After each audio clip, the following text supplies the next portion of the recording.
Good morning students. पिछले class में हमने देखा टाइप्स ऑफ गवर्नमेंट।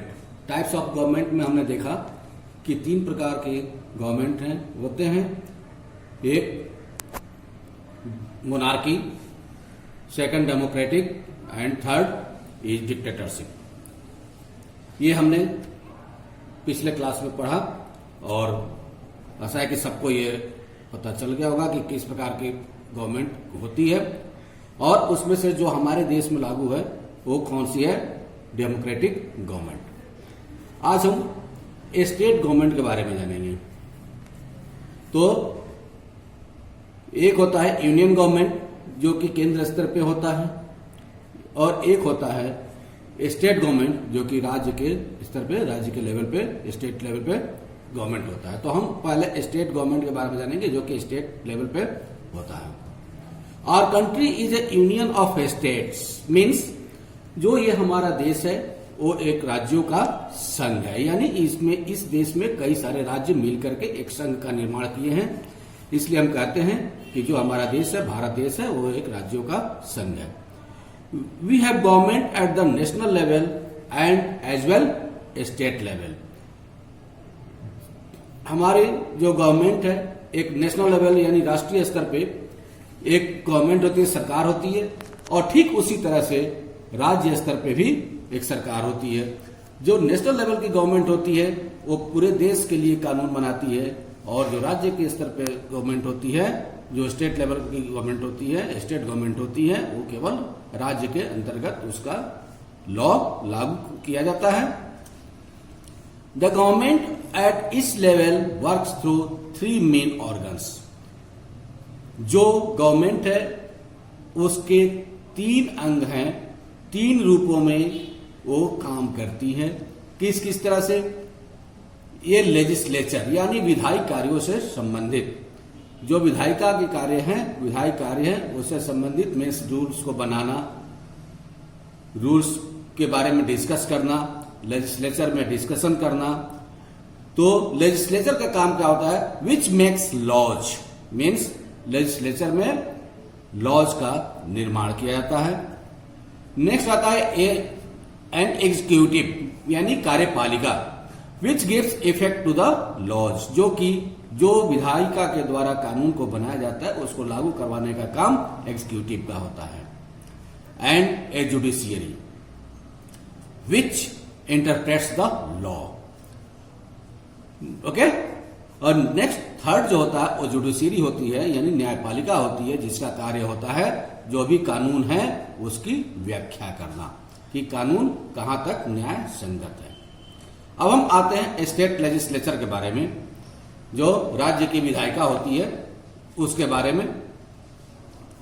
तो हमारे देश में हर राज्यों की अपनी अपनी एक विधायिका, एक लेजिस्लेचर है यानी ओन लेजिस्लेचर है।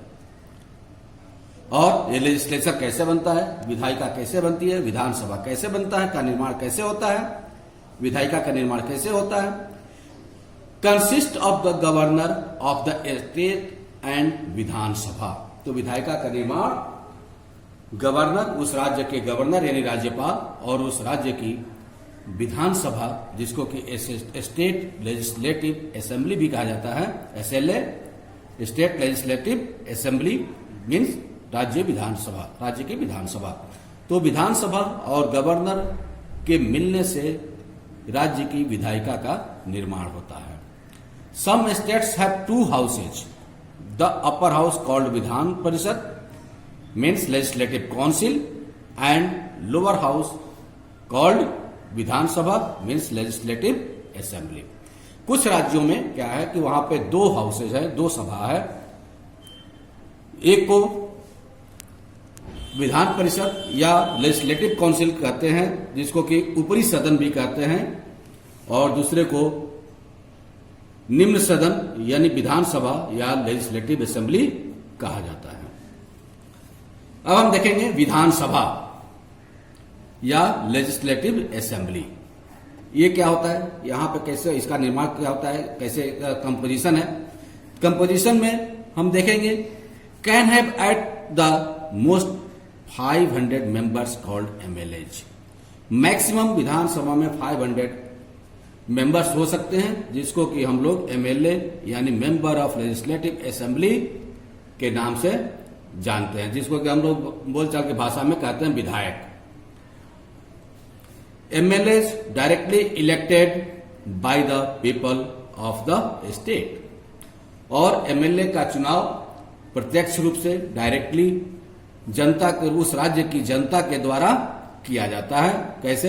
इलेक्शन में जो वोट देकर के जो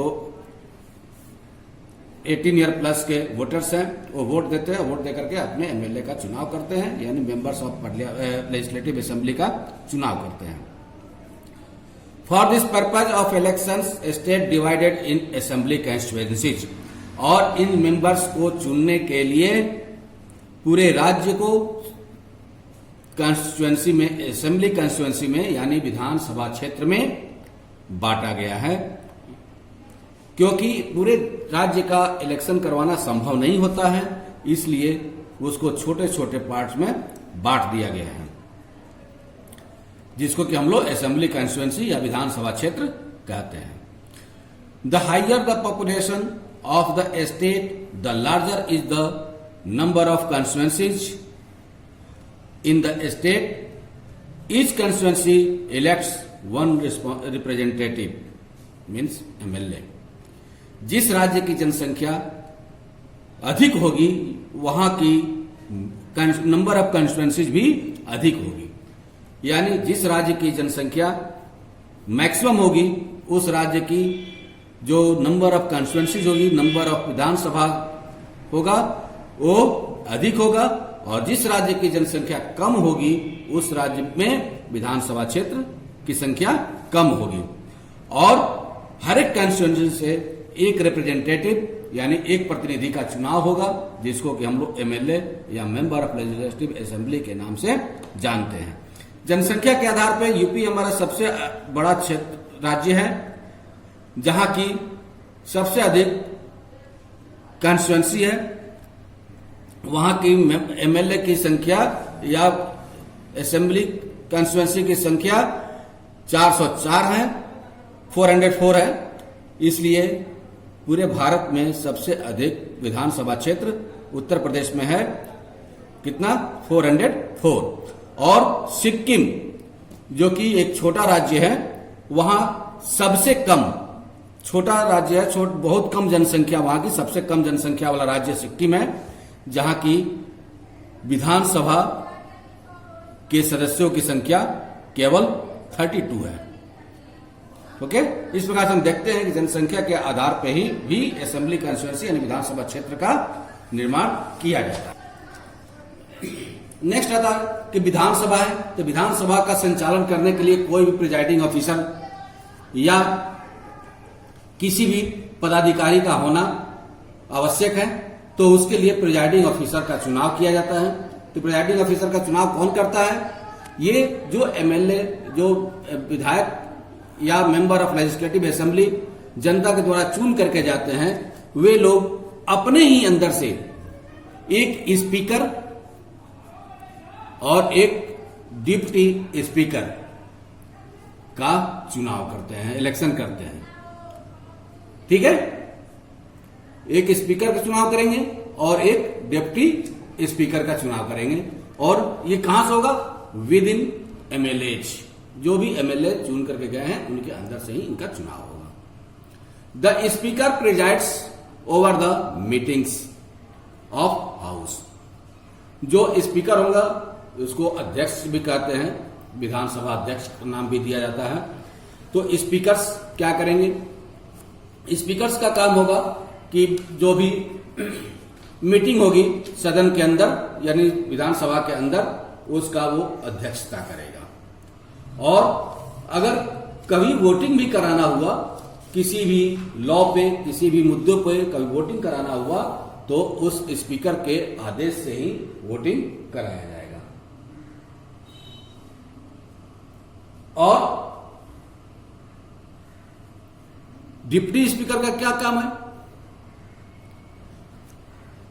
deputy speaker, during the speakers absence his work is done by the deputy speaker. जब स्पीकर किसी कारणवश छुट्टी पे हो, एब्सेंट हो या विधानसभा में न आ पाए, अपना कार्य निर्वहन न कर पाए, तो उस पीरियड में क्या होगा? डिप्टी स्पीकर के द्वारा कार्यभार संभाल लिया जाएगा। डिप्टी स्पीकर मीन्स उपाध्यक्ष, स्पीकर मीन्स अध्यक्ष। तो डिप्टी स्पीकर के द्वारा पूरे स्पीकर्स का काम वो संभाल लिया जाएगा। अब आता है कि विधानसभा या लेजिस्लेटिव असेंबली जो होती है वो कितने वर्ष के लिए होती है, उसका टेन्यूर क्या होता है, उसका टर्म क्या होता है, या उसकी अवधि कितने वर्षों की होती है।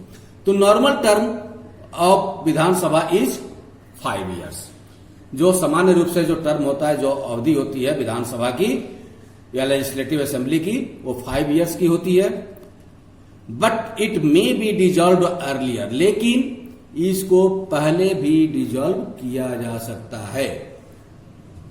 पहले भी 5 वर्ष से पहले भी डिजॉल्व किया जा सकता है। Under certain special conditions it's term can even be extended by the parliament और सेंट्रल लेजिस्लेचर। और एक सर्टेन विशेष परिस्थिति में इस विधानसभा का टेन्योर या अवधि या टर्म को बढ़ाया भी जा सकता है। कैसे? इसके लिए पार्लियामेंट जो संसद है, सेंट्रल लेवल पे, नेशनल लेवल पे जो संसद है, पार्लियामेंट है, जो कि हमारी राष्ट्रीय या केंद्रीय विधायिका है, उसमें पास करवाने के बाद विधानसभा के कार्य अवधि को या विधानसभा की अवधि को बढ़ाया जा सकता है। और इसको डिजॉल्व कब किया जा सकता है? डिजॉल्व किया जा सकता है कि किसी खास मुद्दे पे, जब जो सरकार चल रही है, जिस पार्टी की सरकार है, किसी खास मुद्दे पे अपनी बहुमत को खो चुकी हो या किसी कारण से उस राज्य में कानून व्यवस्था का संचालन ढंग से नहीं हो पा रहा हो, तो उस परिस्थिति में उस राज्य की विधानसभा को भंग किया जा सकता है। आज स्टूडेंट्स यहां तक छोड़ देते हैं। इसके बाद हम देखेंगे विधान परिषद, क्योंकि कुछ राज्यों में विधानसभा के साथ साथ विधान परिषद भी कार्य करता है। इसलिए हम लोग विधान परिषद के बारे में भी नेक्स्ट क्लास में जानकारी लेंगे। Thank you students, good day.